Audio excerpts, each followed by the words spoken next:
What's up, Ram fans? I'm your sports anchor, Jayson Ortiz, here to break down all the action in CSU athletics. So without further ado, let's jump right in.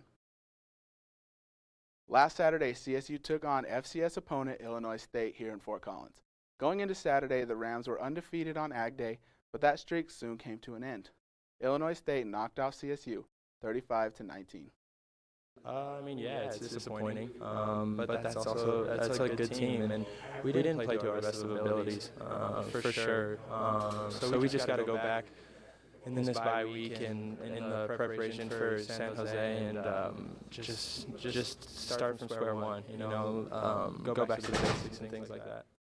However, on a brighter note for the CSU football team, just in today, wide receivers Olabisi Johnson and Preston Williams have been added to the Biletnikoff Award watch list. The Biletnikoff Award annually recognizes an outstanding receiver in college football. Any player, regardless of position, who catches a pass is eligible for the award. As such, the Biletnikoff Award recognizes the outstanding receiver, not merely just outstanding wide receiver. Last year, star wideout Michael Gallup was a Biletnikoff finalist. Johnson and Williams lead the Rams in receiving. Preston Williams remarkably has 39 receptions and racked up 511 yards through 5 games, whereas Olabisi Johnson has 29 receptions and 436 yards so far this season. When you have two receivers who are this talented and on the field at the same time, it really makes it difficult to cover them both. They complement each other really well, along with the many other receivers that the Rams have. We'll keep you up to date as the season progresses on this award. After looking back at this weekend, the Rams football team doesn't appear in sync. Until they get on the same page, it's unlikely they'll win the next game. Just like Coach Bobo said after Saturday's game, it was an embarrassment for our football team. We're just not very good right now. I'm joined by Luke Zahlmann of the Collegian. And how's it going, Luke? It's going good, man. Not going so well for CSU football, though. Yeah, it's not looking good. And you wrote a piece about the quarterback controversy, and one thing I pulled from that was when you said in both instances when Colin replaced KJ, the only purpose that Hill served was to be a disruptor, and football is a sport where you need rhythm to keep going. So what's going wrong with the CSU offense? Yeah, it's kind of something I've noticed since my first year here. When I was a freshman, it was between Fatam Bauta, Nick Stevens, and Colin Hill. So Colin Hill was part of that as well. Yeah. And that's kind of when I really noticed that Bobo really doesn't like to settle on a wide receiver that well.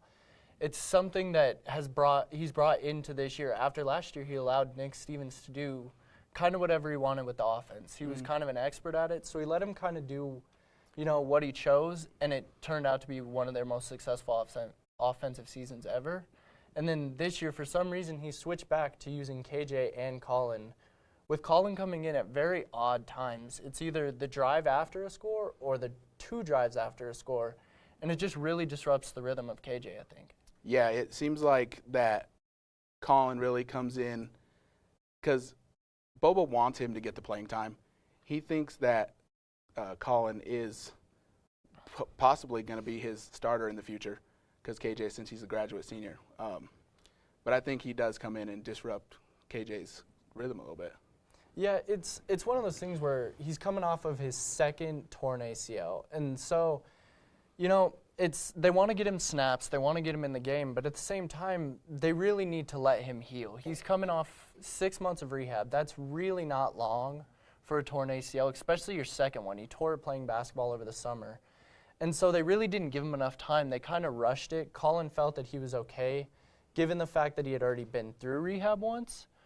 But it really hasn't worked out well for them. He's looked very uncomfortable. He's only completed 35% of his passes, which is a really terrible mark, especially in college football against some of the defenses he's gotten to face this year. Yeah, well, hopefully the team's headed into a bye week, which seems to be coming at a perfect time, allowing the team to recoup and possibly get a starting quarterback starting Mountain West Conference play. So this week, we're back at it again. Triple J Pick'em Challenge. Last week, Thursday night sports anchor Jared Stratton took home the win again. Picked 4 out of 5 right. Monday night sports anchor Jessica Mendoza and myself, we both went 3 for 5. But let's not dwell on the past. We got bigger and better games this week. And we also have a special guest picker this week. So, hey, let's talk a little college football. So first up, we have Ohio State taking on Penn State. And you have Ohio State. I have Ohio State. What do we see in this game? Ohio State is averaging almost 600 yards a game. That's something that's really hard to overcome, especially for Penn State, who lost Saquon Barkley. They still do have a pretty good quarterback, but I just don't think they're going to be able to overcome that offense this week, especially with Urban Meyer back now. Yeah, Urban Meyer coming back definitely it makes that offense better, defense better, the whole team in general. You're fourth in the country for a reason, right? So next up we have Washington versus BYU. And look at that, a clean sweep of Washington. BYU is 20th, Washington's 11th. It could be a good game. It could be. I see Myles Gaskin really getting it together this week. Jake Browning's been a little disappointing, which is why they haven't really started as well as they would have. BYU really has yet to play many high-level teams, and I think they're almost an overrated type team. Washington also has a number 17 defense in the nation, as well as the number 6 tackler in the nation. So I think that's really going to pay off for them this week. Let's hope so. Next, we have Stanford and Notre Dame. This is going to be, I think it's going to be a barn burner. What do we got? Number 7 and number 8 going up against each other. We both got Notre Dame taking this one. What are your thoughts on this one? I think Bryce Love really hasn't been able to get it going this year yet, and I think that's really held Stanford back. They've done semi-well. They almost lost to Oregon last week. Probably should have lost to Oregon last week. So I just don't think that they're going to be able to overcome Notre Dame in their home stadium. I don't really see it this week. Yeah, if we get the Bryce Love from last year, it might be a different story because the Heisman Bryce Love he's a good running back. Oh, yeah. Next up, we have Oregon and Cal. Oregon, they obviously should have beat Stanford.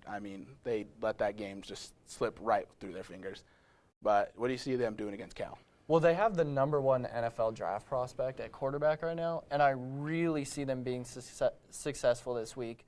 Their defense, yardage-wise, is actually just as successful as Alabama. I think the difference is about 7 yards, which is something you wouldn't really think out of an Oregon team, but it's something that they possess, and I really think they're going to be able to take advantage of Cal, despite being on the road. Yep. I agree 100%. Finally, Syracuse at Clemson. This, on paper, you might not think it's a great game, but Syracuse coming in 4-0. They knocked off Florida State early in the year. They go to Death Valley and get it up. In basketball, I would say Syracuse probably has a chance. In football, I probably wouldn't. Clemson has a brand new starting quarterback this week. He's a freshman. Locks and all, he's an amazing quarterback. They think he's probably going to be the number 1 draft prospect of his class. So I really don't see a way that Stanford goes into Clemson and is able to beat Sweeney and that Clemson team, especially with Hunter Renfrow running in the slot. Yep. Fun fact, Syracuse and Duke ranked in football for the first time ever together. I believe Kentucky's in there too, which is pretty wild. 3 powerhouse basketball schools in the top for football. It's almost unheard of. Yep. So that's it for Luke, and thank you for being on with me today. So we have volleyball. CSU volleyball is 2-0, heading out west to California to take on the Mountain West foes. First stop on Thursday, San Diego, to take on the Aztecs, who on the season are 1-13 and 0-2 in Mountain West play. CSU and SDSU only played once last year, and CSU took that one in 3 straight sets. Second stop on this Cali road trip is Saturday in Fresno. The Bulldogs are 9-5 on the season and 1-0 in conference play. This seems to be like a key conference matchup for CSU this year. However, last year the Rams took the only game they played against Fresno in a straight set sweep. CSU looks to move to 4-0 in conference before heading to Wyoming for the border war. So here we are with our top 3 plays from this week. This one, we had KJ Carter-Samuels throw a screen pass to Marvin Kinsey, who dives for the end zone. Wasn't enough to get the win against Illinois State, but a good-looking play for a guy who's just returning. Next, we have Matty Fouts, top play, diving for a ball, and sets up the set for Katie Overflex to get the kill. Finally, we got Hill throwing the ball to Nico Hall.